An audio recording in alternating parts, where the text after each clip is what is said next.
Just like other cities under the multiplex legislation, an average lot in Surrey can accommodate up to 4 units. Additionally, you can build 5 to 6 units on a lot that is within 400 meters of a frequent service area.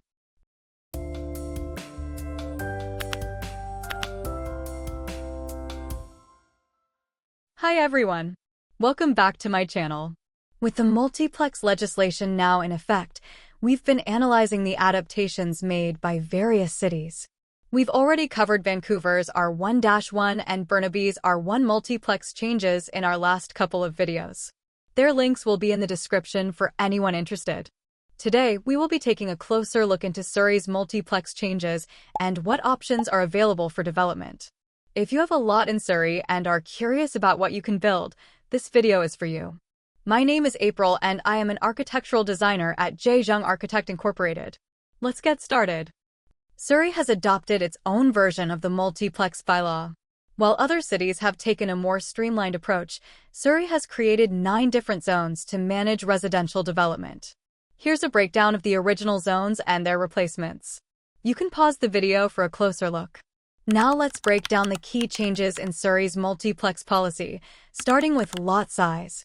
Just like other cities under the multiplex legislation, an average lot in Surrey can accommodate up to 4 units. Additionally, you can build 5 to 6 units on a lot that is within 400 meters of a frequent service area. But what qualifies as a frequent bus stop area? A frequent bus stop area is a location that serves multiple bus routes with a bus arriving every 15 minutes.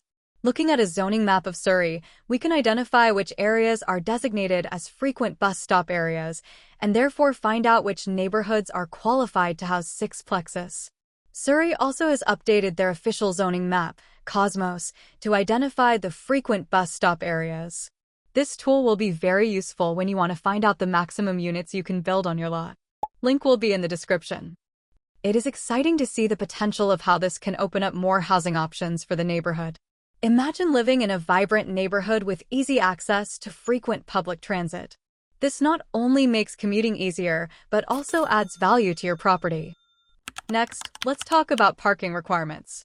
The city has relaxed parking requirements so that each unit will require 1 to 2 parking slots, or none at all if you're near frequent bus stop areas. This is great news for those who want to maximize their lot usage. However, from a practical standpoint, it's always a good idea to provide at least 1 parking slot per dwelling unit for the convenience of the residents. Then we have building height regulations. Based on the city's regulations, the building height will vary based on roof slope and floodplain location.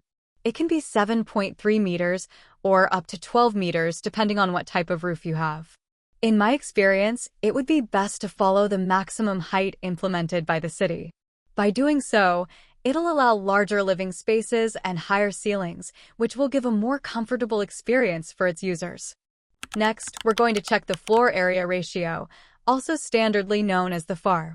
Unlike other cities where the FAR was completely removed, Surrey has specified an allowable floor area ratio to control building volume.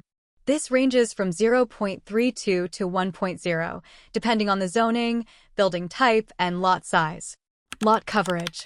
The lot coverage will also vary based on the building type, zoning, and lot size. For example, if you have a duplex with or without a secondary suite in an R3 zone and your lot area is more than 560 square meters, you can have a maximum of 50% lot coverage. However, if your lot is in an R4 district, the maximum lot coverage for a duplex with or without a secondary suite would be up to 60%. Again, this depends on your zoning as well. It's interesting to see how lot coverage varies between different zones. This can really influence how you plan your property development. Now that we've covered the key considerations, let's look at what you can build on your lot. There are many different house configurations you can consider for your lot, such as duplexes, triplexes, fourplexes, secondary suites, garden suites, or coach houses. However, not all lots under the multiplex policy from the City of Surrey can freely choose which housing type to build. While the policy provides more options, the choices may still be limited based on specific zoning regulations.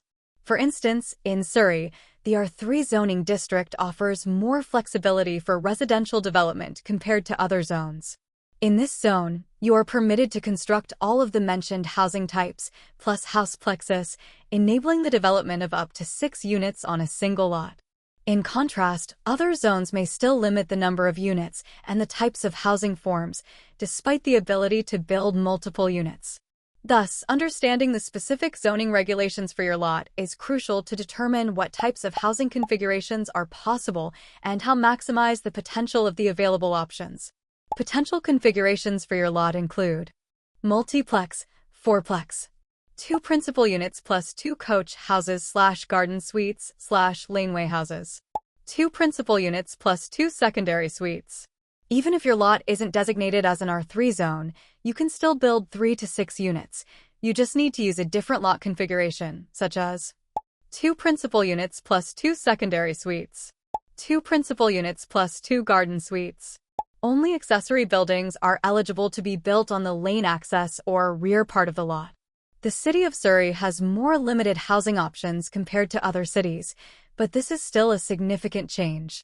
We understand that navigating these new regulations can be confusing and difficult at first, and we would like to offer our professional services to help get you started.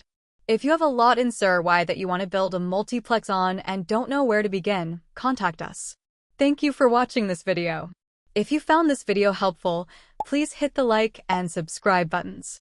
This will help us produce more content like this in the future as we continue our deep dive into BC's multiplex legislation.